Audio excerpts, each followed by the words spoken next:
Before anything else, I have a question to you traders who are watching this video now. What do you use to get an accurate entry, or what is your entry method? I know most of you have different answers. This is where we all go wrong, and that's why we make losses. Now, I want to show you the easiest entry method that will change how you see the market. So, guys, I personally use order block and fair value gaps. Order blocks and fair value gaps are crucial areas that smart money traders use to execute market positions. However, confusion often arises about which of these areas offers a higher probability of being respected by the price. Let's look at an example where price hits the higher time frame order block, but not the lower time frame order block. This highlights a critical point that we should pay attention to. If the price frequently misses your entry, it suggests excessive refinement.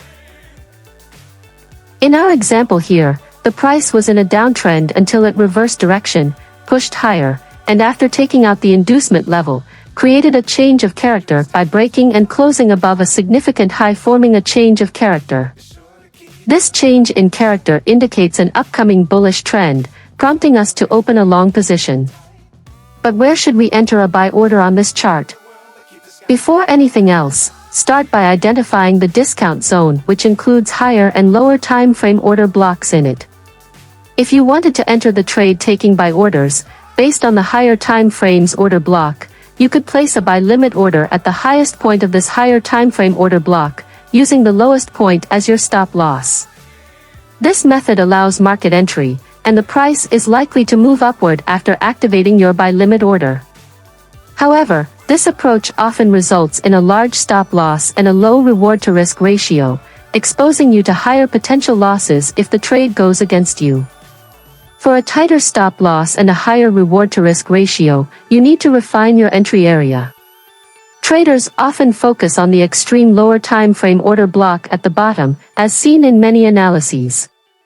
While this approach provides a tight stop loss and a high reward to risk ratio, if the extreme lower time frame order block were hit every time, the market would appear as a zigzag pattern, which is unrealistic because price does not often make such deep retracements.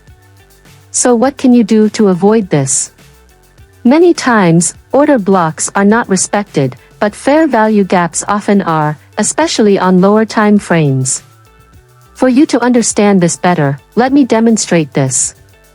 On higher time frames, such as 1 hour or 4 hour, price tends to respect order blocks more than fair value gaps.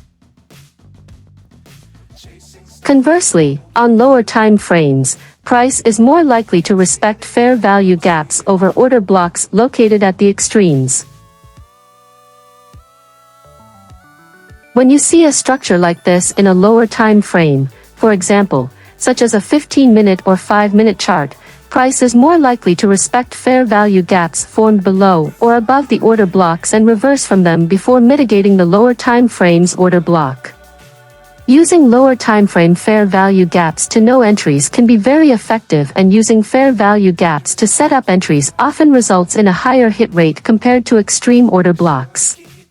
However, setting entries based on fair value gaps in an uptrend, it requires placing your limit order at the highest point of the fair value gap and positioning your stop loss below the extreme order block. While this approach results in a wider stop loss, reducing the reward to risk ratio, a tighter stop loss just below the lowest point of the fair value gap can expose trades to higher risk, as the extreme order block might still influence price action, causing a reversal that can hit your stop loss. How do you manage risk and reward?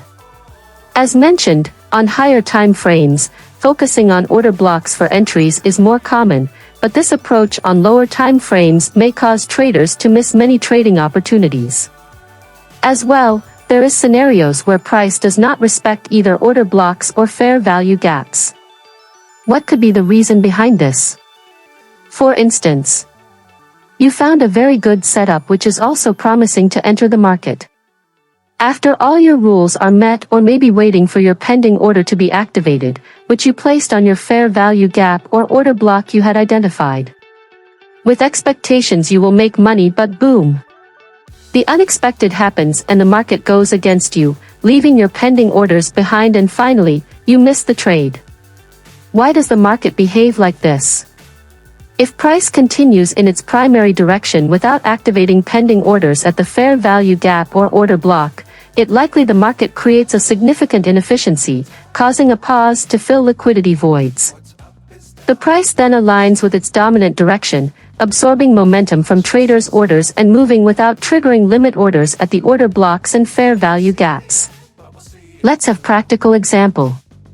Consider a practical example with the euro to US dollar pair on a 15-minute time frame. The price was in a downtrend and established a bearish break of structure by breaking and closing below the recent major low.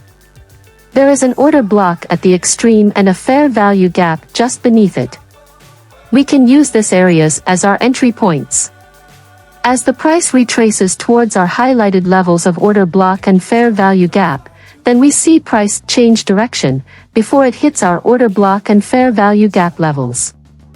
The reason why price reversed and failed to reach these zones is due to inefficiencies in the retracement wave. Now with that, let's have an example of various concepts we discussed at the beginning of this video. Here, we have 15-minute timeframe euro-dollar chart. Price moved lower and mitigated the 1-hour timeframe demand area, which is located below the liquidity pool level, which is formed by the equal lows. Here, we realized that higher timeframe demand zone was respected following the mitigation of higher timeframe demand.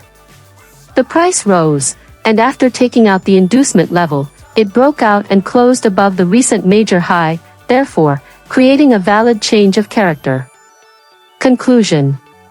In summary, the choice between using order blocks and fair value gaps depends on the time frame and specific market conditions. While order blocks are more reliable on higher time frames, fair value gaps can provide effective entry points on lower time frames. It's crucial to consider the potential risks and reward-to-risk ratios when setting up your trades. So guys, let me hope you have learned something from this video. Don't forget to like, share and subscribe. I will see you in my next video. Listen traders, before you make any big mistake, like paying for that expensive course, try reading this book first. This is basically what you are going to be taught by your mentor. In fact, not even everything. If you are a beginner and you have learned only basics, don't dare funding your Forex account because you will not like the results. This book will introduce you to another side of Forex trading because you cannot like forever buy at support and sell at resistance.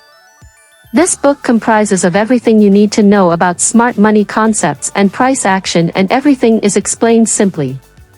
Grab your copy at $10 only and it will save you from a lot rather than paying for now. If you want to kick off your Forex journey, WhatsApp this number to order your copy. First come, first serve.